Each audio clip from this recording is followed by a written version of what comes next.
suffered a treacherous attack that targeted the negotiating delegation of Hamas in a residential neighborhood that includes schools and diplomatic missions.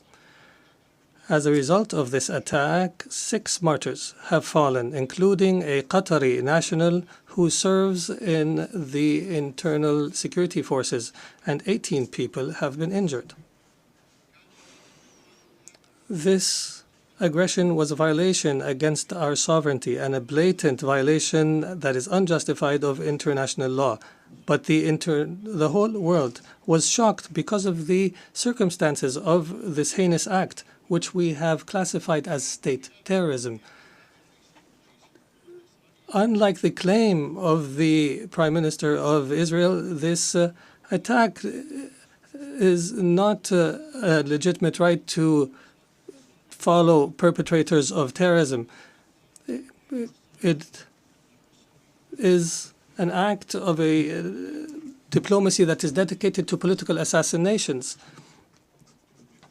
and it undermines any diplomatic efforts aimed at ending the genocide against the people in Gaza. It is also an attempt to kill politicians who are members of a delegation that engages in negotiations with Israel while they were studying an American proposal. As you know, Qatar hosts, as a mediator during the negotiations, hosts delegations of Hamas and Israel. Qatari mediation has, in fact, achieved, in cooperation with Egypt and the USA, the release of hostages. And the last agreement was negated by Israel unilaterally, preventing an ability to reach a permanent ceasefire and the release of all hostages and the withdrawal of the occupying forces from the Gaza Strip and the humanitarian access and the release of Palestinian prisoners. They visit our country and plot to attack it. They negotiate with delegations and plot to assassinate the members of the negotiation teams. It is difficult to cooperate with such a mentality that does not respect the most minimum standards of cooperation. It is impossible. Is this not the definition of a rote government? The delegation,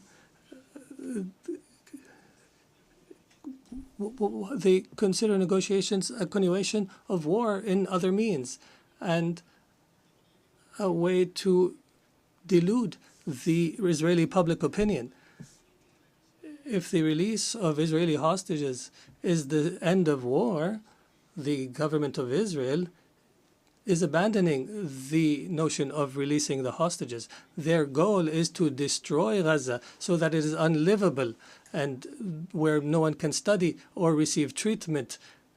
In other words, end the viability of the Gaza Strip to displace its population. Therefore, the Israeli leader wants to continue war. He believes in what is called Greater Israel. He believes that war is an opportunity to expand settlements and to change the status quo in the holy sites, in Al-Quds Sharif. He also plots for attacks in the West Bank and expansion. This imposition is the goal of this war. This treacherous attack against the sovereignty of a Gulf state thousands of miles away has confirmed that the Israeli Prime Minister, who takes pride in changing the face of the Middle East, reveals and manifestation of Israel's ability to intervene wherever, however it desires. Arab countries and Muslim countries have warned, and that have held an emergency summit in Doha, have warned against the consequences of this delusion. Israel is not a democratic country surrounded by enemies, but in fact, it is an enemy to its surrounding neighbors, and it's engaged in a genocide. and its leader is proud of preventing the establishment of a Palestinian state. And he promises that such a state will never be established. And he takes pride in preventing peace with the Palestinians, and that he will prevent such peace in the future. Israel is surrounded by states either who have signed a peace agreement or who are committed to the Arab Peace Initiative. But Israel does not make do with truces and settlements. It desires to impose its will on its surrounding Arab neighbors. And everyone who believes so is, and everyone who opposes its will is either anti-Semitic or a terrorist. Even Israel's allies realize this fact and reject it.